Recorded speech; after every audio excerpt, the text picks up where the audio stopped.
Hello students, welcome in account classes.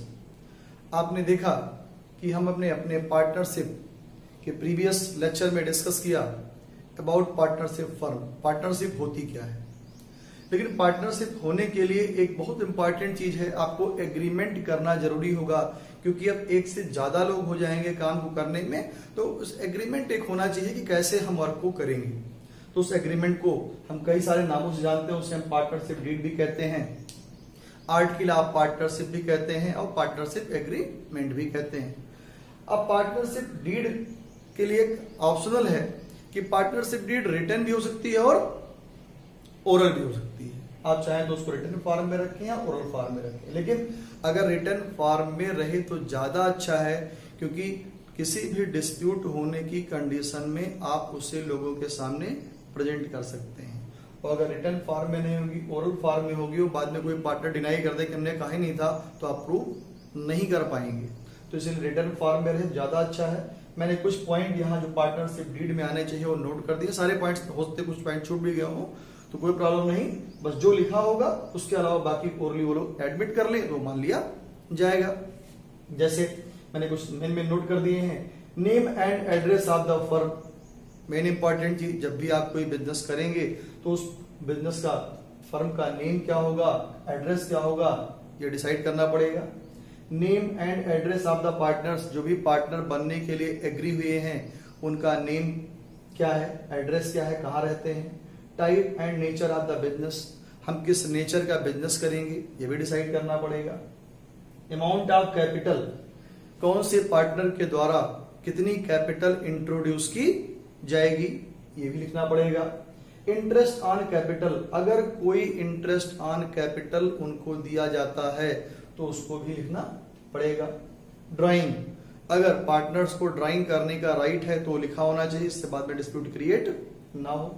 Interest on drawing, अगर कोई partner drawing करता है तो उस पर कितना रेट ऑफ इंटरेस्ट चार्ज किया जाएगा। प्रॉफिट शेयरिंग रेशियो, प्रॉफिट किस रेशियो में शेयर किया जाएगा, डिस्प्यूट के कारण एक भी है, प्रॉफिट शेयरिंग रेशियो आपने ना लिखा तो। सैलरी, अगर कोई पार्टनर किसी के पास कुछ एक्स्ट्रा क्वालिफिकेशन है, एक्स्ट्रा वर्क करता है, तो उस पार्टनर को सैलरी दी जाएगी या नहीं दी जाएगी। जैसे कि हमने कमीशन नहीं लिखा, कोई कमीशन दिया जाएगा या नहीं दिया जाएगा। गुडविल, अभी हम आगे स्टडी करेंगे, रीड करेंगे। गुडविल कैलकुलेट करने कई सारे मेथड्स हैं, तो क्लियरली लिखा होना चाहिए कौन सा मेथड फॉलो किया जाएगा। अकाउंटिंग पीरियड, नॉर्मली जो हमारा अकाउंटिंग पीरियड होता है वो 1 ईयर का होता है, लेकिन आप चाहें तो अकाउंटिंग 6 मंथ की भी कर सकते हैं, लेकिन नॉर्मली अकाउंटिंग पीरियड 1 ईयर का होता है। Method of recording the firms account, single entry system है, डबल एंट्री सिस्टम है, इंडियन सिस्टम है, कौन सा मेथड रिकॉर्डिंग का हम फॉलो करेंगे। नॉर्मली डबल एंट्री सिस्टम ही फॉलो किया जाता है। ऑडिटिंग, अपनी बुक्स को हम ऑडिटर से चेक कराएंगे या नहीं चेक कराएंगे। Date of commencement of partnership, किस डेट से पार्टनरशिप शुरू की जाएगी। Duration of partnership, normally business जो लॉन्ग लास्टिंग होता है फॉरएवर चलता रहता है, लेकिन अगर कोई ड्यूरेशन डिसाइड की गई हो तो ड्यूरेशन उसकी लिख दी जाएगी। Use of decision, Garner versus Murray. Garner versus Murray settlement dispute करने के लिए हुआ था। अगर कोई पार्टनर इंसॉल्वेंट हो जाए तो उसके लॉस को बाकी बचे हुए पार्टनर्स कैसे बियर करेंगे, वैसे आपके सिलेबस में नहीं है। बैंक अकाउंट, बैंक में निश्चित अकाउंट होगा, तो बैंक अकाउंट कौन कौन से पार्टनर्स के द्वारा ऑपरेट किया जाएगा। एडमिशन ऑफ पार्टनर, कोई नया पार्टनर आता है तो उसको एडमिशन देने का क्या प्रोसीजर होगा। Settlement the account of retirement, कोई पार्टनर रिटायर होता है तो उसको कैसे उसका हिस्सा पेमेंट किया जाएगा।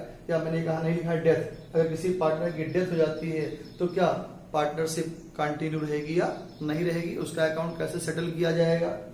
सेटलमेंट ऑफ डिस्प्यूट, कोई डिस्प्यूट हो जाए तो उसको कैसे सॉल्व किया जाएगा। कोई जरूरी नहीं है सारे पॉइंट्स कवर हो गए हों, इसके अलावा भी पॉइंट हो सकते हैं जो उनमें सहमति बने, वो पॉइंट्स यहां लिखे जा सकते हैं। तो हो गया जब पार्टनरशिप डीड बनाते हैं तब के फॉर्म में। अगर पार्टनरशिप डीड नहीं बनाते हैं और पार्टनर्स के बारे में एग्री नहीं हो पाते हैं आपस में, तो उस कंडीशन में इंडियन पार्टनरशिप एक्ट 1932 में कुछ पॉइंट्स दिए गए हैं, वो points in absence of partnership deed अपने आप लागू हो जाएगा। कौन कौन से पॉइंट्स हैं। प्रॉफिट, प्रॉफिट पार्टनर्स का इक्वली शेयर किया जाएगा अगर पार्टनरशिप डीड नहीं है तो, या उनमें कोई एग्री नहीं हो पाता है तो। Interest on loan at the rate of 6% per annum provide किया जाएगा, क्वेश्चन में चाहे गिवन हो चाहे ना गिवन हो। और ये 3 पॉइंट यहां मैंने नो लिख दिया, आप ध्यान देंगे। कोई भी इंटरेस्ट ऑन कैपिटल प्रोवाइड नहीं किया जाएगा, कोई भी इंटरेस्ट ऑन ड्राइंग प्रोवाइड नहीं किया जाएगा, कोई भी सैलरी या कमीशन प्रोवाइड नहीं किया जाएगा। ये इंपॉर्टेंट पॉइंट है जब पार्टनरशिप डीड ना हो तो। और पार्टनरशिप डीड नहीं भी है और पार्टनर्स आपस में एग्री कर जाते हैं तो वो एग्रीमेंट मान लिया जाएगा कि ओरल भी एग्रीमेंट हो सकता है। ये तभी होगा जब वो आपस में एग्री न कर पाए तो ये अपने आप अप्लाई कर दिया जाएगा। अब कुछ इंपॉर्टेंट पॉइंट है। Importance of partnership deed, it regulates the right duties and liabilities of it partner. Clear? जो भी होगा, जो उसकी राइट होगी, अधिकार होगा, जो ड्यूटी होगी, जो लायबिलिटी होगी, उसको ध्यान देगा। It help to avoid misunderstanding, सारे पार्टनर्स की जिम्मेदारी होगी कि वो कोई मिसअंडरस्टैंडिंग क्रिएट ना करे।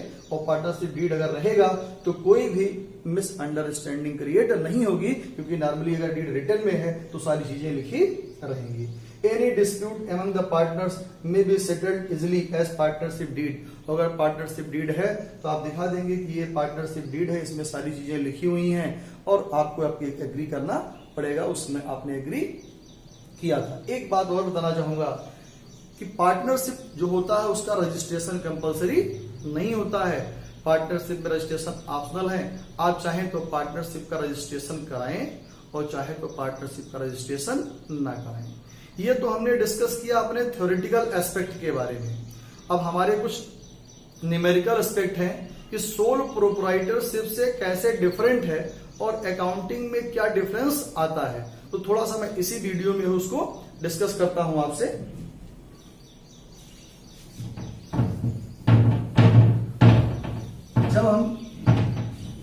जब हम सोल प्रोप्राइटरशिप करते थे तो आपको ध्यान होगा जनरल एंट्री करते थे, लेजर बनाते थे और ट्रायल बैलेंस बनाते थे। ट्रायल बैलेंस के बाद एक अकाउंट बनाते थे, ट्रेडिंग अकाउंट। इसको बना के हम फाइंड करते थे ग्रॉस प्रॉफिट।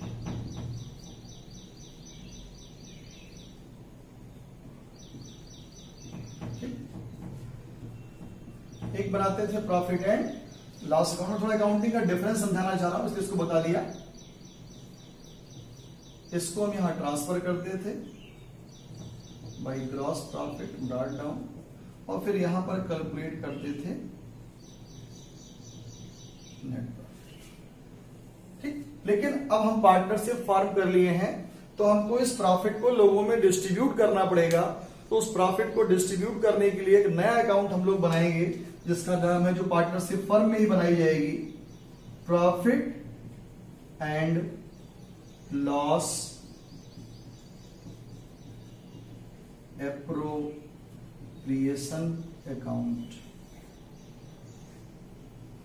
इस प्रॉफिट एंड लॉस एप्रोप्रिएशन में अकाउंट में जो नेट प्रॉफिट आएगा उसको लिख देंगे by profit and loss account. और उसके बाद जो भी पार्टनर से रिलेटेड एक्सपेंस या इनकम होगी उसको यहां रिकॉर्ड किया जाएगा। और एक बात मैं और यहां डिस्कस करना चाहूंगा, प्रॉफिट एंड लॉस जो होता है वो एज ए चार्ज होता है। एज ए चार्ज का मीनिंग होता है कि प्रॉफिट एंड लॉस में एक्सपेंसेज को रिकॉर्ड किया ही जाएगा, चाहे प्रॉफिट हो रहा हो चाहे लॉस हो रहा हो। लेकिन जैसा मैंने नाम लिखा प्रॉफिट एंड लॉस एप्रोप्रिएशन, तो एप्रोप्रिएशन की मीनिंग होती है it is prepared only in condition of profit, यानी जो भी यहाँ एक्सपेंस होंगे वो उसी कंडीशन में लिखे जाएंगे जब प्रॉफिट हो रहा हो। अगर प्रॉफिट ना हो रहा हो तो profit and loss appropriation account नहीं प्रिपेयर किया जाएगा। एक कंडीशन है प्रिपेयर होगा, उसको आगे हम जब मेन डिस्कस करेंगे प्रॉफिट लॉस एप्रोप्रिएशन जैसे टॉपिक तो बताएंगे। यहाँ पर जो प्रॉफिट एंड लॉस होगा वो एक्सपेंस से जो इनकम अगर कोई है तो उसको लिखने के बाद पार्टनर्स में डिस्ट्रीब्यूट कर दिया जाएगा। मान लिया ए बी पार्टनर है, ए बी जो भी एग्रीड रेशियो होगा उस एग्रीड रेशियो में डिस्ट्रीब्यूट कर देंगे। अब आपने देखा होगा हम बनाते थे बैलेंस शीट, तो बैलेंस शीट यहां भी बनाएंगे, लेकिन बैलेंस शीट प्रिपेयर करने के पहले यहां वहां पर क्या होता था, बैलेंस शीट में हम कैपिटल एक ही पर्सन होता था, उसी बैलेंस शीट में कैपिटल लिख देते थे, उसी में हम कैपिटल लिखा हमने, उसी में नेट प्रॉफिट ऐड कर दिया, उसी में इंटरेस्ट ऑन कैपिटल ऐड कर दिया, उसी में ड्राइंग माइनस कर दिया। लेकिन यहां पर प्रॉफिट एंड लॉस एप्रोप्रिएशन और बैलेंस शीट के बीच में हम एक अकाउंट और बनाएंगे, इसे कहते हैं पार्टनर्स कैपिटल अकाउंट। हम जितने भी पार्टनर हैं सबका कैपिटल अकाउंट अलग अलग भी प्रिपेयर कर सकते हैं, या हम चाहें तो ज्वाइंटली भी सारे पार्टनर्स का कैपिटल अकाउंट प्रिपेयर कर सकते हैं। Particulars A B, particulars A B या पर्टिकुलर्स ए बी सी, या हम चाहें तो अलग अलग अकाउंट प्रिपेयर करें। और इसके बाद एज यूजुअल जैसे हम बैलेंस शीट बनाते थे सेम वैसे ही बैलेंस शीट प्रिपेयर करेंगे। और अपने नेक्स्ट वीडियो में हम डिस्कस करेंगे अपना बहुत important topic profit and loss appropriation account. Thank you.